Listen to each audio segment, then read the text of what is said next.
Kakanda Reddy. Kalau di Kalbar rasanya kan banyak sih yang sudah tahu ya dengan nama besar seorang Kakanda Reddy belum besar. Mungkin rasanya bahkan akan jauh lebih kenal nama Kakanda Reddy daripada nama aslinya. Benar? Ya, nama asli kan? Iya benar. Boleh deh mungkin tanya sama teman-teman yang menulis atau yang hobi baca buku.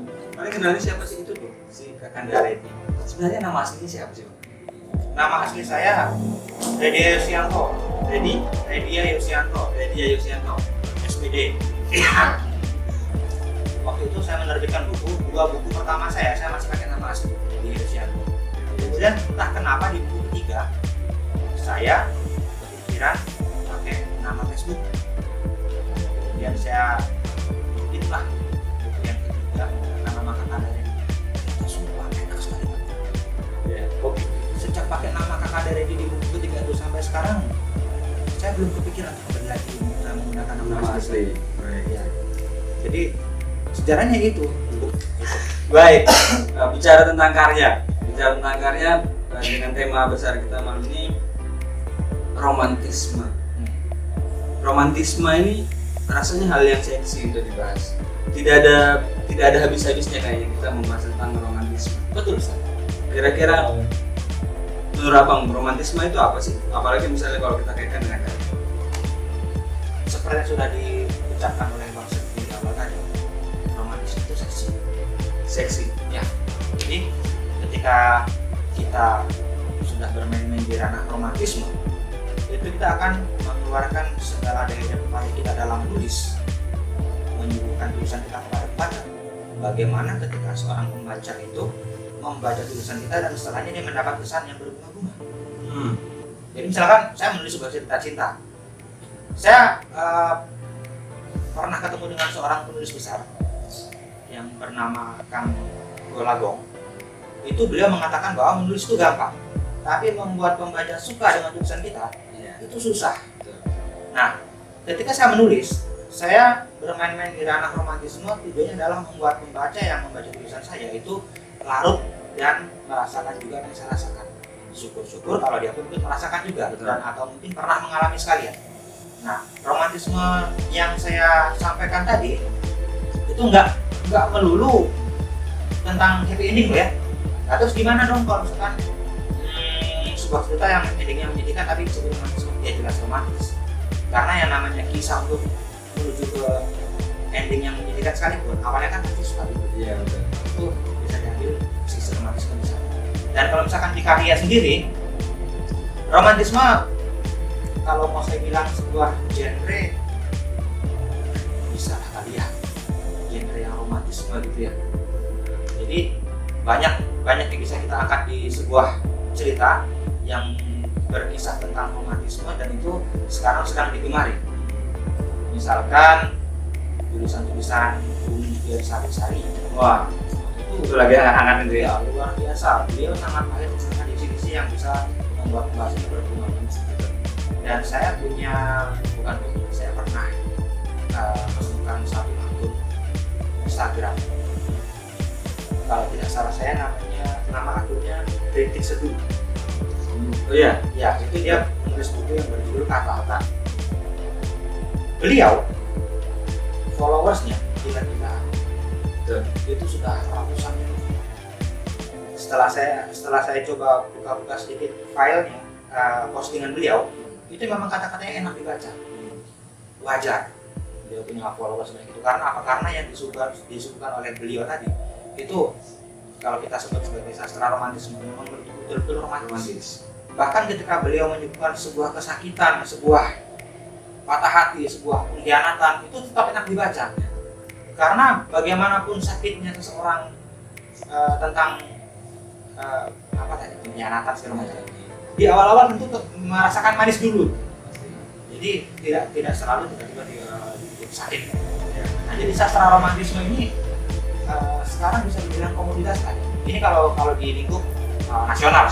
Nah, kalau di lingkup kita itu beda lagi. Menurut saya sendiri itu beda lagi. Kenapa? Apa Karena bedanya? kalau kawan-kawan perhatikan buku-buku yang diterbitkan oleh mereka-mereka yang ada di Kalimantan Barat ini itu itu banyak yang berkisah tentang lokalitas. Nah, jadi ketika sebuah antologi terbit melibatkan 10 sampai 15 penulis, itu yang jadi bahan perbincangan yang pertama adalah yang bercerita tentang lokalitas. Boleh dicek nanti di akun-akun yang senang membaca buku dan akun-akun yang senang membedah buku, itu yang jadi pusat perhatian pertama adalah yang berbicara tentang lokalitas. Ya, berarti poinnya sebenarnya kalau di nasional romantisme itu jauh lebih dominan. Misal kayak Boy Chandra. Nah, misal wah itu gila-gilaan itu tulisannya Boy Chandra itu kalau masuk ke Gramet banyak banget yang laku. Firza Besari misalnya, saya punya buku satu punya Firza Besari itu Garis Waktu ya.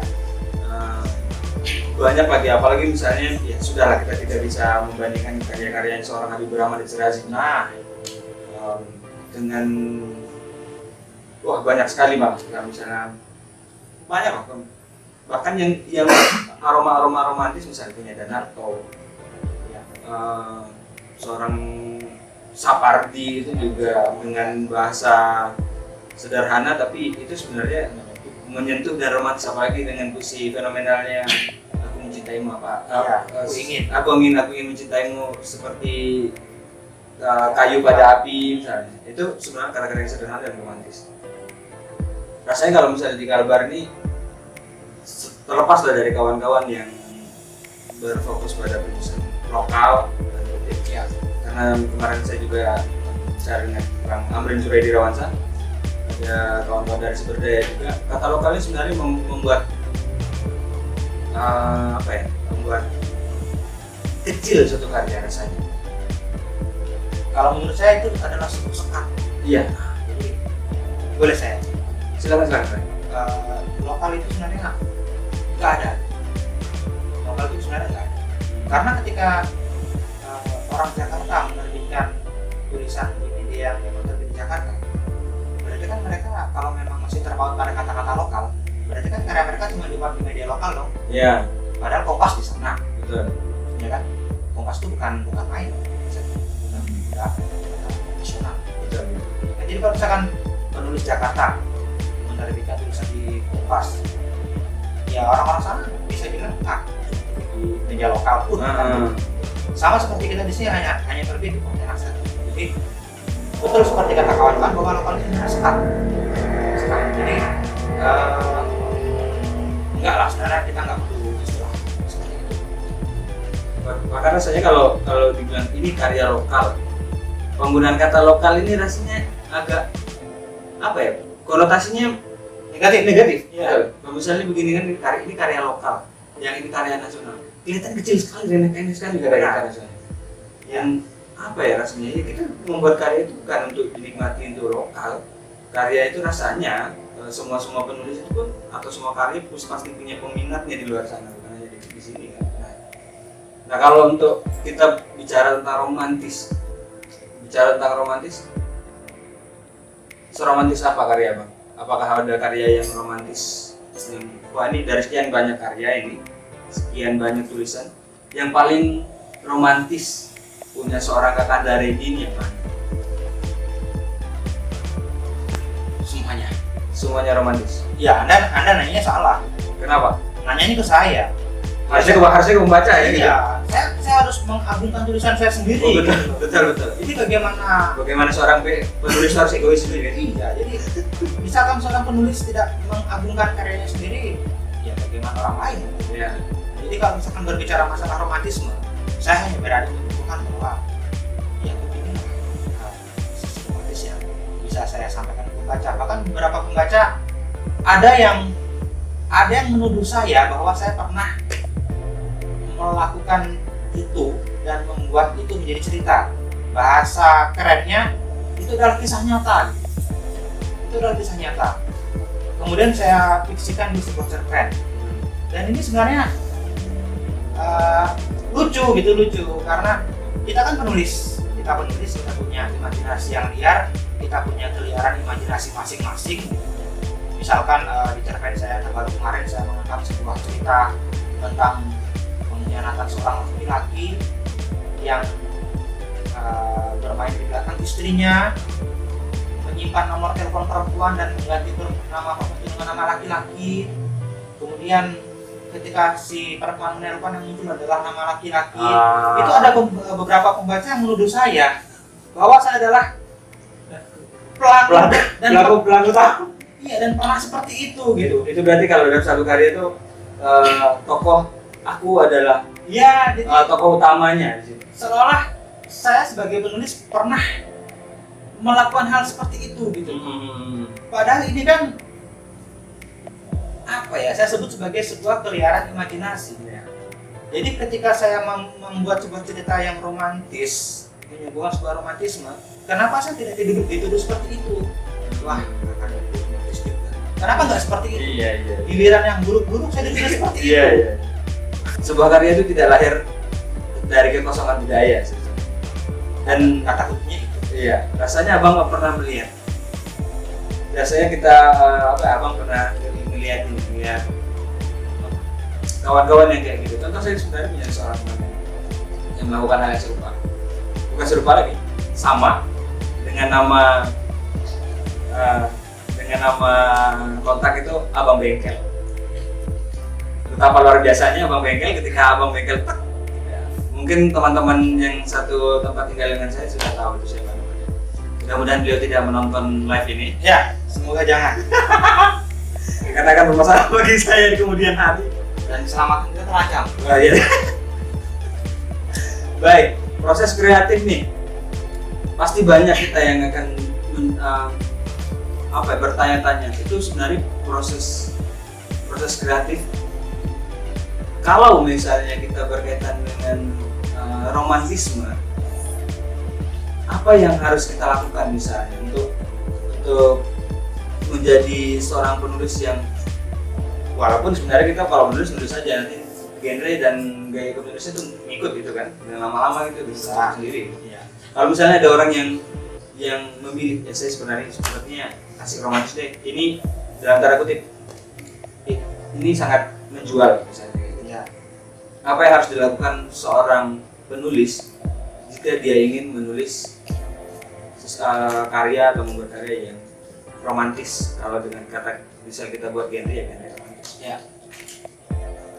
Jadi berbicara masalah proses kreatif nih ya, setiap penulis itu punya cara untuk menghasilkan karya. Proses kreatifnya pun bisa bermacam-macam dan saya yakin setiap penulis juga punya cara yang berbeda untuk menulis cerita, bahkan semua cerita nggak cerita romantis saja. Misalkan ada yang memang benar-benar menerapkan ke pasangannya untuk berlaku romantis. Ya. Saya dulu juga seperti itu. Seromantis itu kan? Ya tinggal dibaca tulisan. Atau mungkin kalau saya banyakin membaca. Jadi saya berani bilang bahwa seorang penulis itu akan bisa dengan membaca. Menulis itu sekolahnya yang membaca. Nah, jadi dengan membaca genre yang kita sukai, misalkan genre yang romantis seperti ini, kita akan terbiasa membaca cerita-cerita yang indah. Kemudian kita akan tergerak untuk menulis cerita-cerita yang sama. Romantis nih, katakanlah misalnya kita sempitkan lagi, kita kerucutkan lagi. Romantis kan terlalu luas ya. Kita kerucutkan lagi, misalnya dari sisi cerita yang seperti apakah yang punya tanda kutip nilai jual, dan settingnya bagaimana mungkin kita bisa bahas, dan suasananya bagaimana. Sepengetahuan saya romantis itu kalau misalnya beberapa orang menganggap, orang-orang awam, pembaca awam itu menganggap romantis itu yang mulu-mulu aku padamu, mulu-mulu aku akan melakukan semuanya untukmu, misalnya kayak gitu. Kita kerucutkan misalnya tokoh yang seperti apakah, misalnya mau yang bagaimana, yang kira-kira dan terkutip itu yang nilai jual. Untuk kasus nilai jual, saya pikir terlalu berat kita bahas di sini. karena saya berani mengatakan bahwa pasar buku kita di Kalimantan Barat sedang lesu. Buku banyak terbit, tapi pembeli Ya begitu ya lah ya. ya bisa dibilang. Berbanding terbalik dengan buku yang keluar. Iya, sekarang menyajikan romantisme di sebuah cerita pendek itu sebenarnya tidak melulu yang berkisah tentang aku padamu, tokoh yang hidup di zaman-zaman penuh taman bunga, misalnya hidup mereka yang baik-baik saja. Saya pernah menulis cerpen yang berjudul Tukiem Pulang Kampung. Tukiem Pulang Kampung. Ya, cerpen saya berjudul Tukiem Pulang Kampung. Namanya benar-benar khas ya. Ya, jadi itu saya gunakan setting di pedesaan. Saya bercerita bagaimana seorang laki-laki desa mengayuh sepeda sekian puluh kilometer mengantarkan kekasihnya yang bernama Tukiem untuk ikut audisi penyanyi dangdut, dengan harapan kelak ketika si kekasihnya menjadi seorang biduan dangdut akan semakin memberikan kemudahan finansial untuk mereka menikah. Iya. Nah, jadi di sini sebuah pengorbanan terjadi. Bagaimana seorang laki-laki desa bukan apa-apa, hanya seorang petani Mengayuh sepeda. bersedia mengantar kekasihnya mengayuh sepeda puluhan kilometer menuju tempat audisi penyanyi dangdut. Ketika mengantarkan sepeda dengan sepeda tadi, si laki-laki bersiul-siul pada jalan, tidak pernah merasakan atau mengeluh letih sedikit pun karena di belakang ada kekasihnya Betul. yang akan diantarkan menjadi seorang penyanyi dangdut. Betapa romantisnya. Itu bisa Bang Sajidin bayangkan betapa romantisnya di suasana desa seperti itu. Lewat persawahan, jalan sepi, angin semilir, wah nikmat sekali. Wah itu luar biasa. Kemudian si kekasih betul-betul daftar sebagai biduan penyanyi dangdut, diterima, menang dan jadi artis. Nah, ketika si biduan pulang kampung, si Tukiem pulang kampung, disitulah terjadi bencana kayaknya. si Tukiem sudah diganti namanya bukan lagi Tukiem. Nah, Si laki-laki tahu bahwa kekasihnya pulang kampung sedang mengadakan tur di lapangan. Si kekasih berangkat nonton menuju ke belakang panggung mencari panitia. seorang pujaan hati Iya. yang gak akan di atas Dia panggung, bilang ya. bahwa ini adalah kekasih saya. Dan terjadi adalah si kekasih si laki-laki ditahan oleh satpam. Ketika dia beradu mata dengan Tukiem, dia memanggil diam, diam, diam. Kemudian Tukiem hanya melirik dan mengatakan kepada Pak Satpam, tolong hatikan ini jangan mandi. berat sekali. Jadi buat saya yang namanya romantis itu tidak melulu harus naik mobil, Iya. makan di tempat mewah, jalan-jalan di pantai. Tidak. Jadi kita bisa menciptakan suasana romantis bahkan di setting persawahan misalnya. Makanya menurut saya itu lebih menarik membahas percintaan luar di desa lah di situ.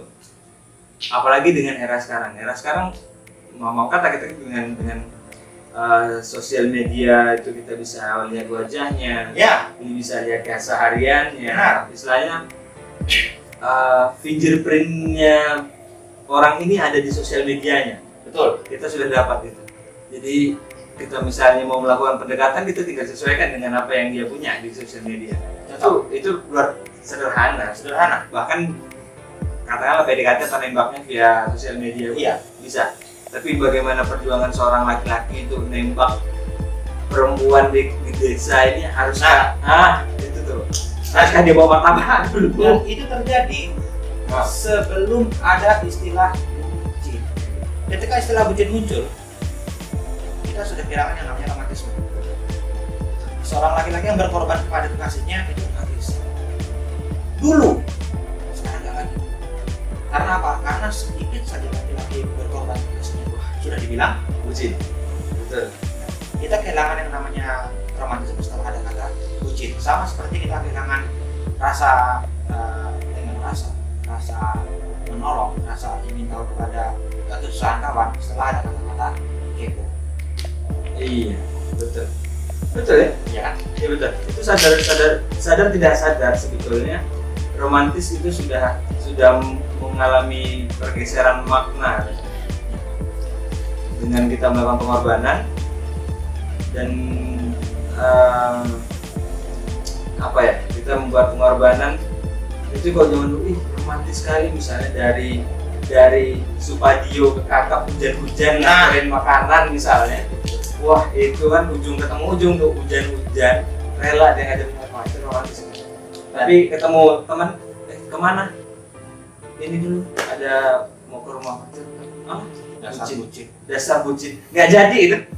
Nggak jadi. Itu di hati. Hatam kabar percintaan dia dengan pasangannya seperti itu. Dan saya punya sedikit ingin berbagi pengalaman tentang momen-momen menulis cerita yang romantis. Romantis versi laki-laki dan romantis versi perempuan kan biasanya berbeda ya, karena karakter perempuan dan karakter laki-laki ini biasanya bertolak belakang, rasanya akan bertolak belakang. Ya. Misalnya perempuan lebih cenderung ke perasaan dan laki-laki logikanya lebih jalan misalnya. Bagaimana cara menempatkan diri seorang Kakanda Redi misalnya dari sudut pandang abang?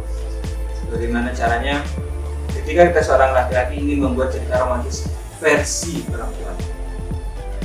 Berarti saya harus menggunakan tokoh perempuan.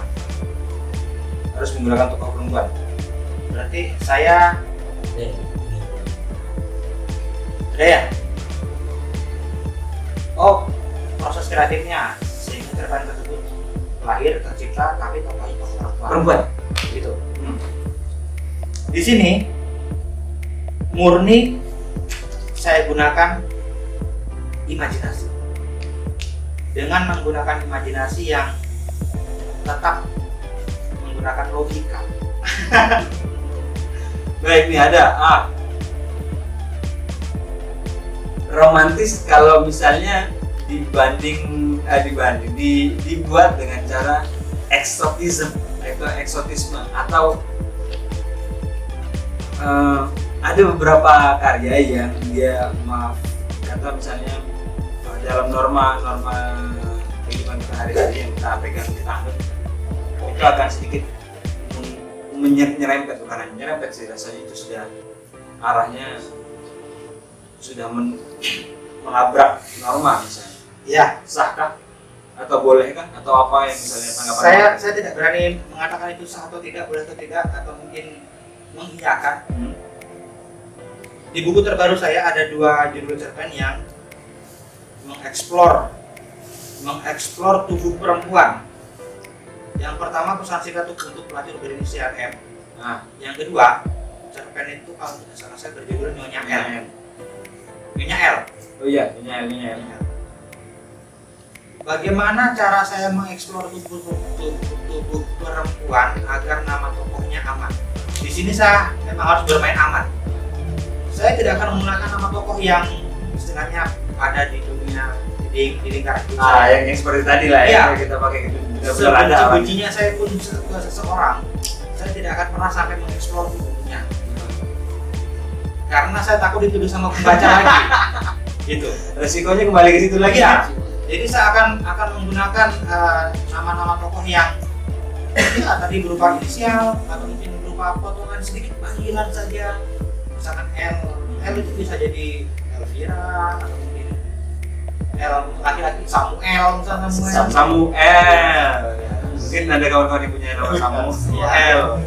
Jadi seperti itu. Jadi saya akan tetap, kalaupun saya harus jahat di cerpen yang saya tulis, mengeksplor tubuh perempuan, saya tetap punya hati nurani, Ada batasan. iya, untuk melindungi tersebut bahwa itu bukan dia.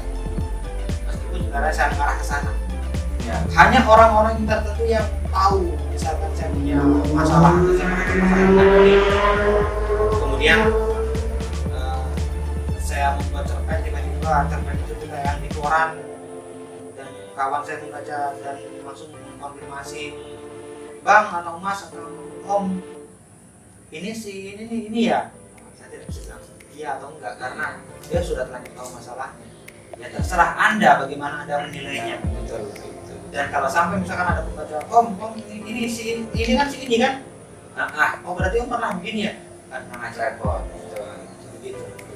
Jadi sekali lagi untuk mengamankan tokoh supaya tidak dituduh atau diduga macam-macam, saya akan menyembunyikan nama tokoh. Nah, sebenarnya saya tuh juga beberapa di pesantren daripada pusing-pusing nyari nama tokoh, saya cenderung menggunakan nama tokoh kawan-kawan, apalagi dengan setting yang misalnya settingnya Pontianak atau settingnya yang cenderung ke lokalitas, karena rasanya tidak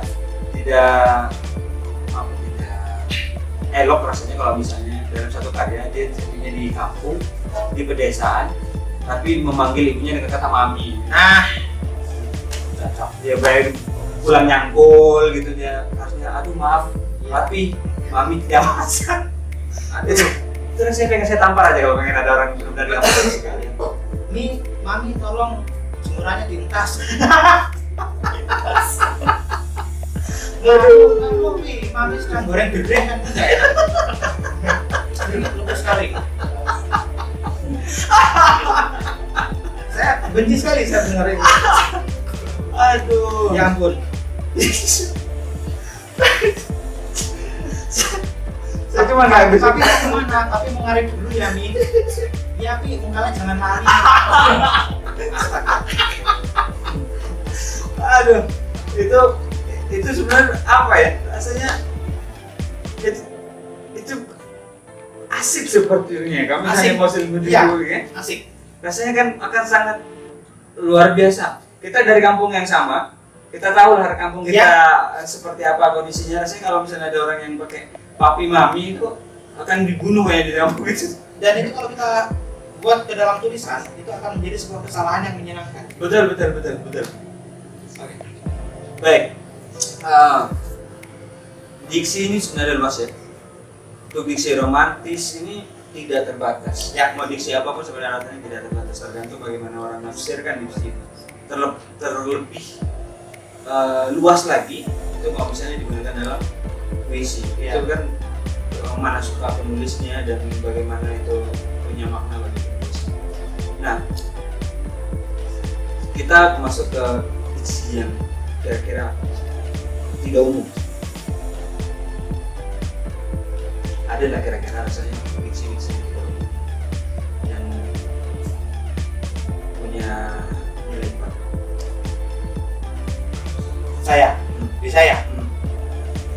Seingat saya belum pernah menggunakan cerpen dengan diksi yang rumit, berat, dan tidak umum.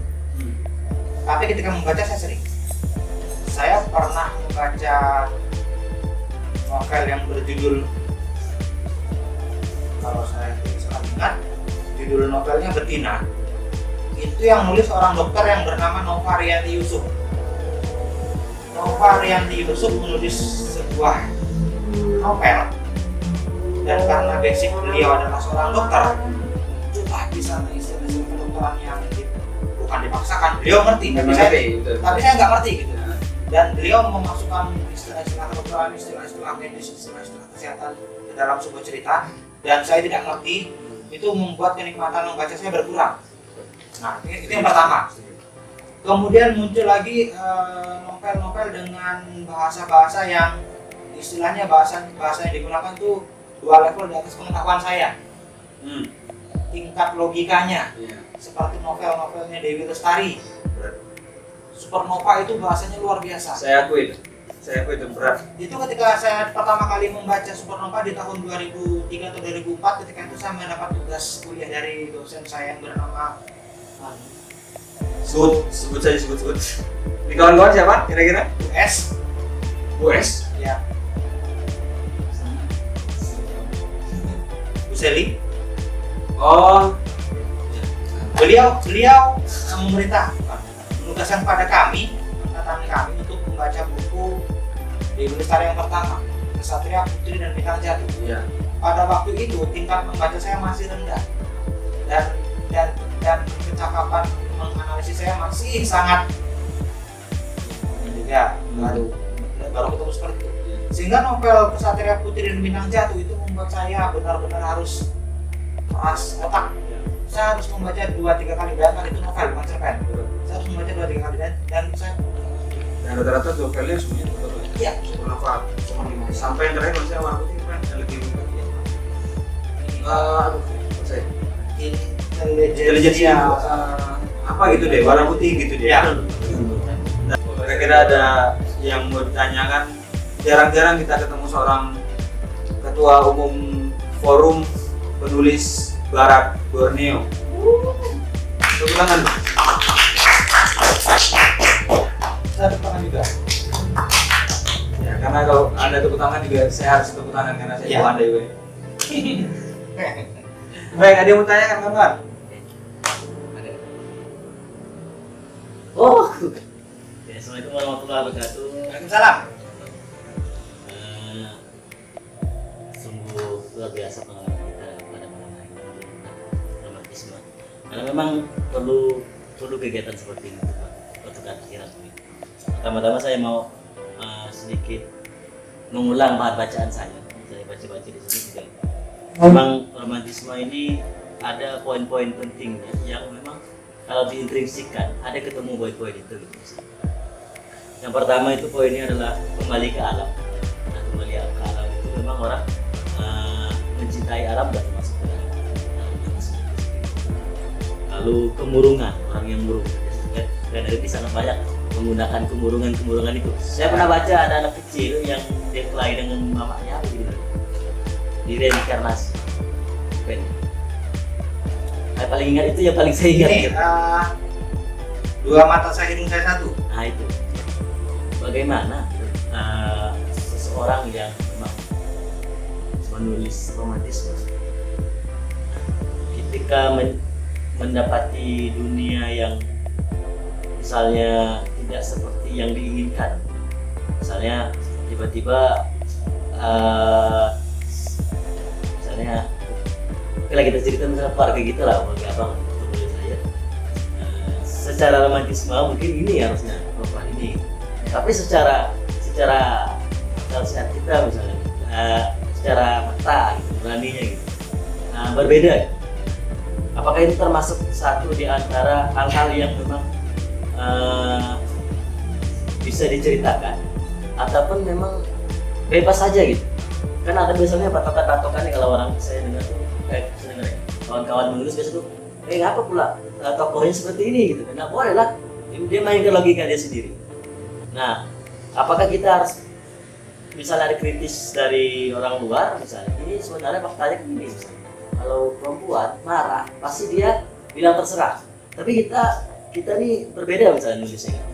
Dan dapat kritikan itu, apa kita mempertahankan itu ataupun memang kita ikuti apa yang fakta sebenarnya di lapangan seperti itu? Kalau ngomongin setting, saya rasa itu belum sampai masuk ke tingkat badan. Walaupun kalau misalnya kalau dikategorikan sebenarnya menurut saya kalau misalnya udah menggunakan setting latar tempat tinggal apa ya, latar kelahiran lah misalnya, adalah rasa cinta terjadi masalah itu. Soalnya saus pengetahuan saya masalah di reinkarnasi itu buku pertama saya yang saya tahu ada menyebutkan kata paket di situ. Buku pertama abang yang ada menyebutkan kata paket, dan saya akhirnya tahu ternyata ada, dan saya memiliki kesamaan jadi sudah tentu kesamaan letak geografis kelahirannya di mana gitu. Itu di reinkarnasi masalah kata paket. Ada lupa saya dulu sebenarnya. Itu mungkin larinya walaupun tidak spesifik karena air lah, tapi adalah sedikit ya. Tidak memeluk-meluk seorang Saritem misalnya tinggal di London dan manggil mamanya Bobo gitu gitu, Mami gede. Itu sangat sulit menemukan kata kere itu. Rakai sekerasannya. Jarang orang menemukan kata kere karena sudah digunakan. Sumpah sudah hampir mulai. Yang ketiga ya, cinta pada Tuhan tadi ya. Ini saat membuat sebuah pengakuan. Saya ingin membuat cerita-cerita yang genrenya religius. Sangat ingin. Seorang Kakanda ready. Ya, ingin membuat cerita religius yang isinya mengutip ayat-ayat yang bercerita tentang Nabi. Wah. Tapi saya harus mengakui bahwa saya belum kuat untuk menulis itu, belum kuat. Kalau saya pernah mencoba dan saya rasa kalau saya tidak salah ingat ada apa enggak ya di buku terbaru yang sedang dicetak, kalau nggak salah saya ada. Itu adalah cerpen pertama saya yang temanya religius. Itu cerpen yang saya tulis tentang Maulid Nabi, dan setelah menulis itu saya jadi malu sendiri. Kenapa? Karena itu seperti bukan saya, karena saya ini adalah pengalaman terberat saya ini Backsoundnya tolong.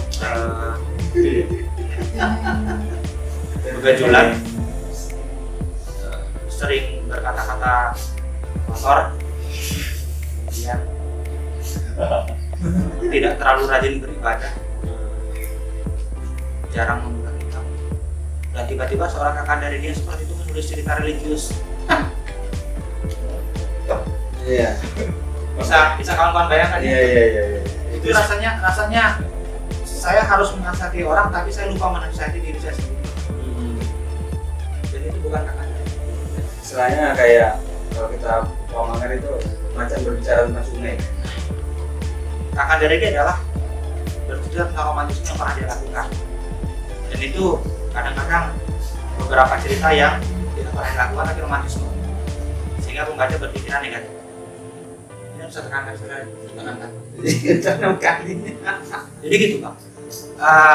Cinta kepada manusia sudah hampir sering saya tulis. Cinta kepada apa tadi? Tanah air lah. Tanah air, alam. Itu sepertinya akan cinta kepada Tuhan. Insya Allah saya akan membenahi diri saya dulu, baru saya akan menasihati kawan. Amin ya Allah. Itu kenapa hamba Allah nyaring sekali? Jangan kelajuan aja. Yang lain. Silakan Bang. Jadi gini, seru sih ya tentang romantisme. Karena romantisme di mana-mana selalu berkaitan dengan kehidupan kita. Tapi saya ingin nanyain seberapa penting memasukkan romantisme di dalam karya-karya Kakanda Reddy ini. Lalu bagaimana cara memunculkan romantisme itu supaya pembaca pun menikmatinya itu. Kita tahu dalam pemilihan diksi tidak sembarangan untuk memunculkan romantisme, tidak bisa kata cikokan gitu kan, baik ganti ciuman ataupun menyatukan dua bibir atau bagaimana, ya kan? Bagaimana sih pengolahan romantisme? Yang pasti romantisme kan tidak hanya berkaitan dengan cinta terhadap pasangan kekasih saja kan, kepada orang tua, kepada pohon gitu kan, aku mencintai pohon gitu kan. Itu kan romantisme juga kan, tentang romantisme. Jadi bagaimana cara memunculkan romantisme dalam karya seorang Kakanda Reddy itu? Tadi yang pertama kalau saya tidak salah dengar seberapa penting ya? Ya sebenarnya sih tidak penting-penting amat. Cuman karena saya sudah terlanjur senang di genre itu, ya mau tidak mau ya itu. Mau tidak mau ya harus ada. Kalau misalkan mau dibuat presentasi kepentingan, barangkali kecil sekali angkanya, nggak sampai 50%. Tapi ya karena saya sudah terlanjur senang di situ, menulis religius pun saya masih belum berani, menulis cinta kepada alam dan air pun saya belum begitu antusias. Ya sudah ke situ. Jadi kalau mau dibilang penting ya untuk buku yang sekarang ya sudahlah, romantisme. Kemudian bagaimana cara memunculkan romantisme? Ini sepertinya pertanyaan yang berulang-ulang. Enggak?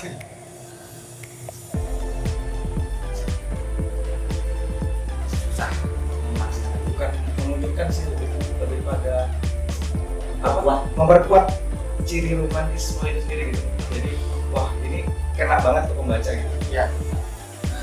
Saya hampir sama dengan beberapa penulis yang sudah saya baca tips beliau dalam menulis sebuah cerita.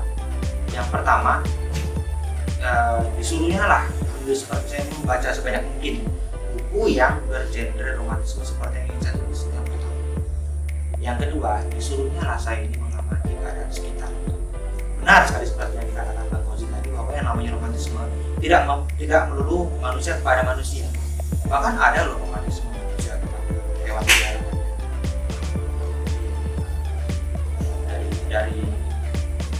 Dari seorang pemburu kepada hewan buruannya itu ada muncul. Dan yang seperti ini kalau mau dikuatkan, dimunculkan, gimana ya? Tidak serta merta gitu, tidak serta merta. Setiap penulis punya jam terbangnya masing-masing.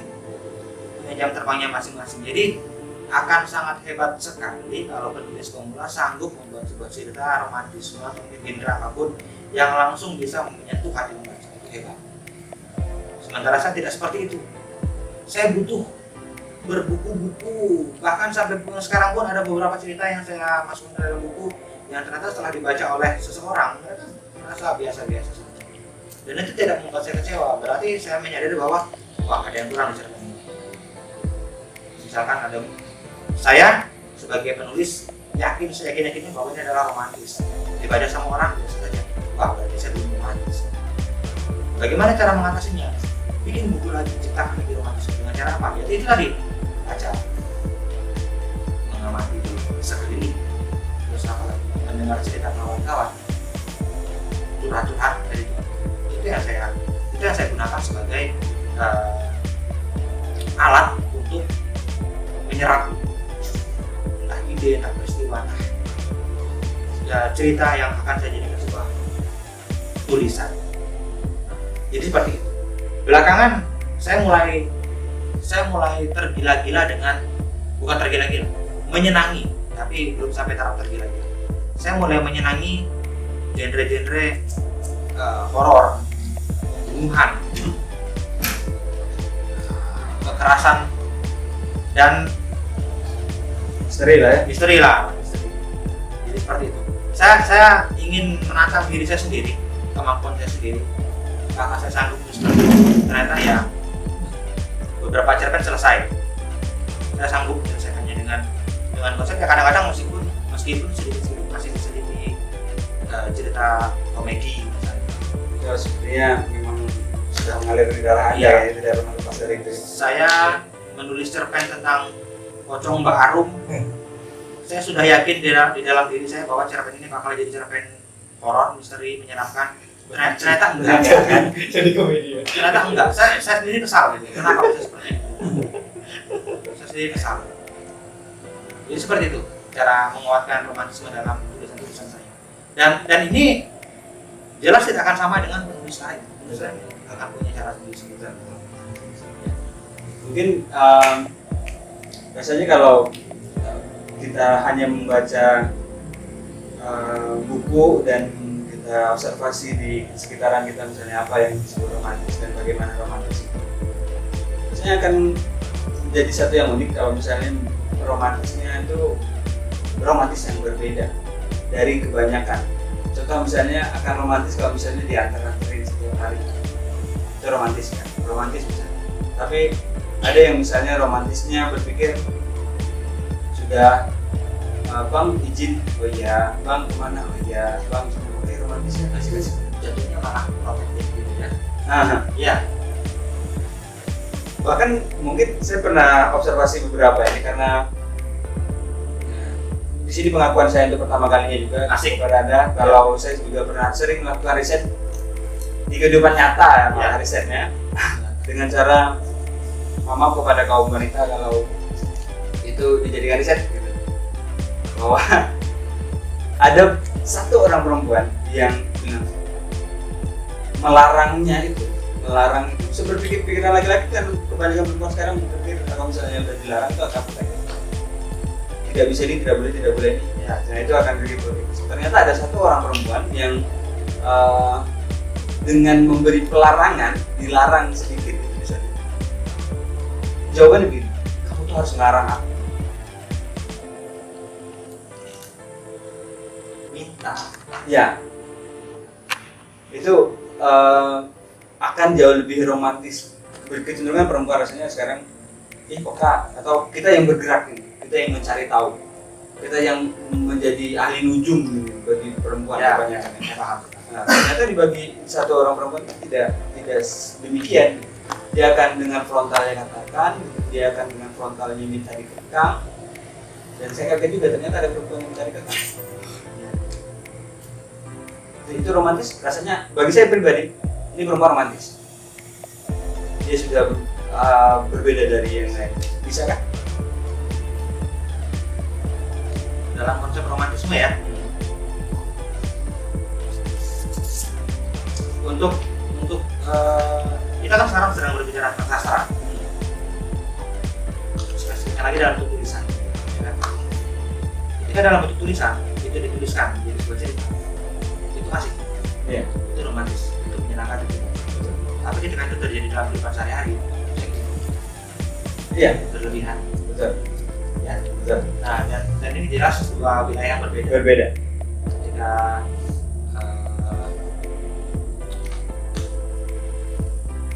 konsep tulisan dengan konsep live dalam kehidupan sehari itu tentu lebih menarik untuk empati yang dalam Tulisan. Karena apa? Karena ketika sudah terjadi sungguh-sungguh di sebuah kehidupan nyata, ini jelas tidak menyenangkan. Betul. Tidak menyenangkan sekali. Betul. Tanggapannya seperti itu. Karena kita sekarang sedang berbicara tentang sastra dan spesifiknya adalah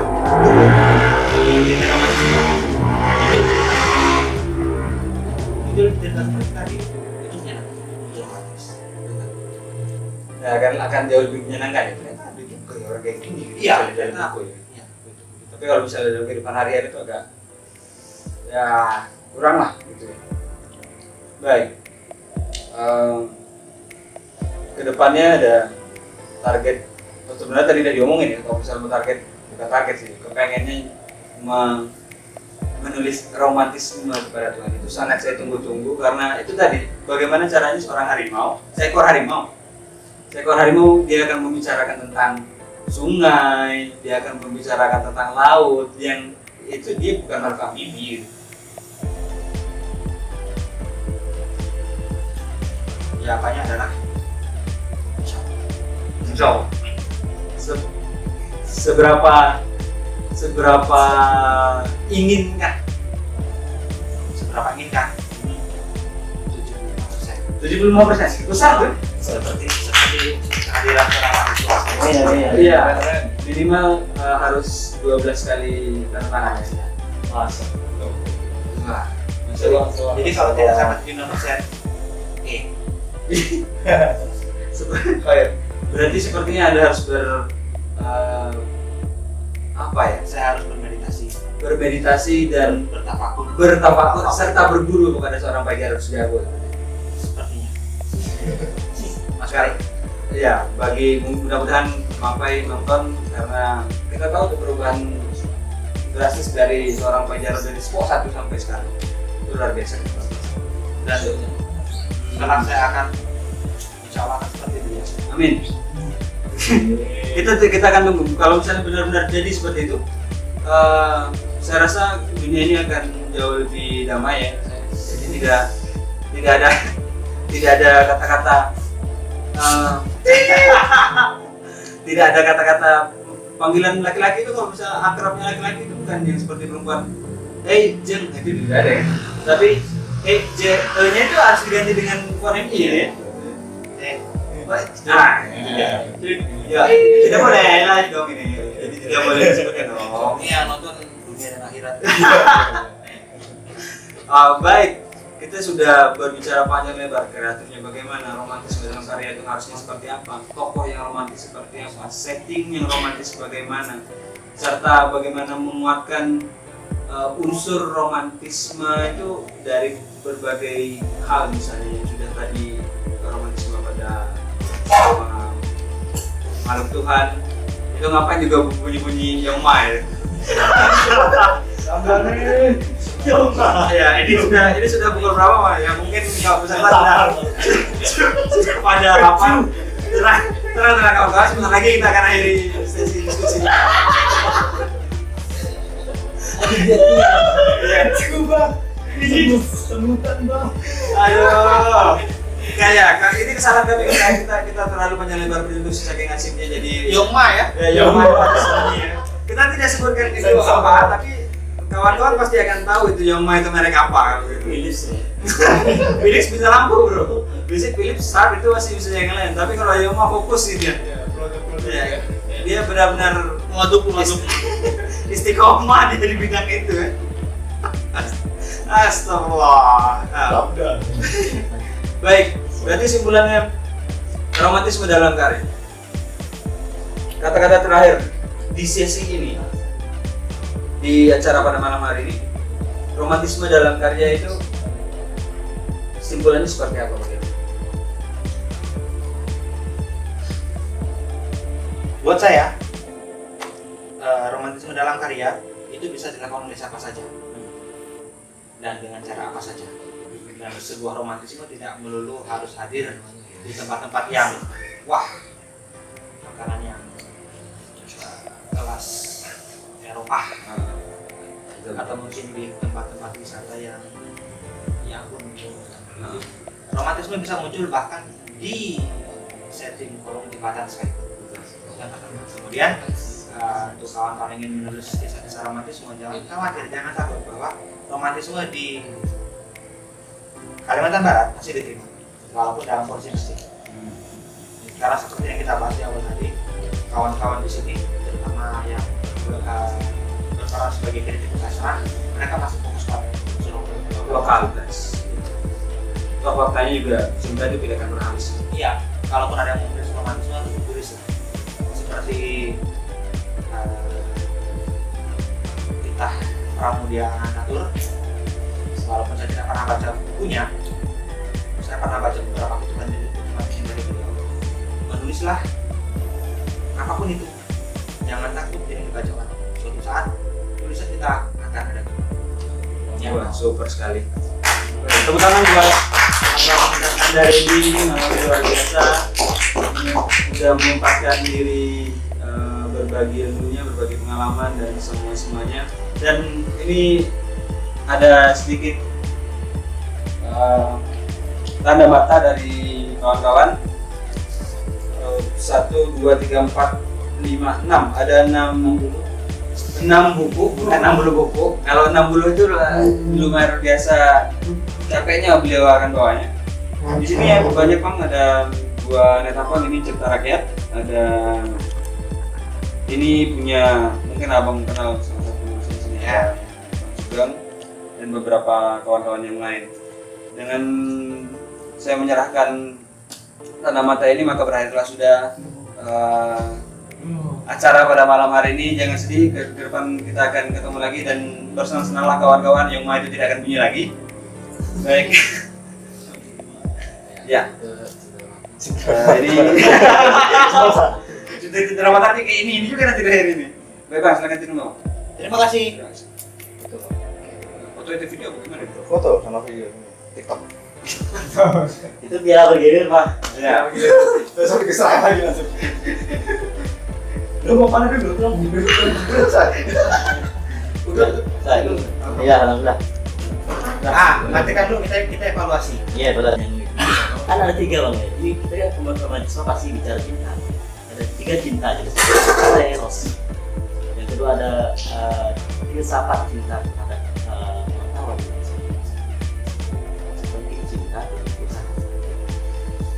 Nah, di dalam itu adalah dalam filsafat cinta terhadap kenegaraan. Ya. Patriotisme dan lain sebagainya. Cinta yang eros tadi ini cinta dengan makhluk manusia sama kita. Ini bukan pertanyaan, cuma nanya apakah kedepannya abang tidak berminat untuk menulis tentang patriotisme, cinta juga.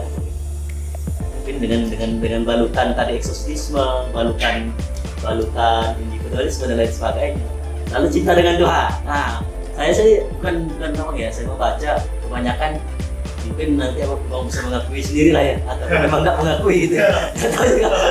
kita tahu nih yang mengarahnya kemana pertanyaan. Mana yang eros kah, yang filsafat kah, ataupun yang ke cinta kepada sesama manusia itu hampir ada di seluruh buku saya yang sudah baca buku saya. Itu hampir ada di seluruh buku saya. Kemudian cinta terhadap negara segala macam. Bukan ya atau tempat tinggal gitu. Bukan saya tidak pernah, saya pernah sama istri, tapi ketika saya tidak, inilah saya ingin bercerita dari awal dulu. Ketika saya tidak enjoy melakukan sesuatu, misalkan untuk kebutuhan lomba, untuk kebutuhan lomba kadang-kadang kan harus dipaksakan dengan tema yang tertentu. Saya ingin ikut lomba itu, ingin sekali ikut, tetapi ketika saya sudah membuat cerpennya, sudah mulai menulis dan saya tidak enjoy, saya akan tetap menyelesaikan tulisan saya, tapi saya tidak pernah mengirimkannya ke panitia karena saya sendiri mengakui bahwa cerpen itu tidak akan pernah menang. Penulisnya sendiri pun tidak akan mengakui tidak akan pernah menang, apalagi orang lain kan gitu. Nah, tema-tema seperti cinta kepada negara, cinta kepada tempat, cinta kepada wilayah, saya pernah menulis. Tapi belum sejauh ini seingat saya sih, atau mungkin saya trader ingatkan kalau saya salah, saya belum pernah mengekspos, seingat saya gitu. Karena satu, saya tidak enjoy menulisnya. Itu yang pertama. Yang kedua, itu yang kedua. Yang pertama itu cinta kepada manusia ya. Itu yang kedua, cinta kepada negara tempat. Yang ketiga, cinta kepada Tuhan. Ini sebuah pengakuan. Ini kan ngaji. Ya, tema kita hari ini adalah ngaji literasi dan ini adalah Inilah kajian. saya harus membuat sebuah pengakuan dan itu sangat berat sekali. Biasanya kalau untuk tempat tinggal bisa diaplikasikan dengan cara secara tidak langsung ya, secara tidak langsung bisa dengan pembinaan safety. Mungkin atau mungkin harus menyebutkan desa. Saya sedang menulis cerita di aplikasi Wattpad, itu judulnya Winarti, dan itu saya mengangkat setting tentang desa saya, desa kamu di Sanggoledo. Tapi saya ingat-ingat lagi, saya tidak sedang berbicara tentang cinta kepada desa itu gitu. Itu sama kurang ajarnya saya. Saya hanya bercerita tentang ibu saya. Berarti ini kan kembali lagi kepada cinta kepada manusia kan? Saya hanya meminjam tempat bahwa itu adalah amin saya, tapi saya tidak mengatakan saya rela berkorban untuk kamu. Enggak, belum sampai ke sana. Jadi gitu ya.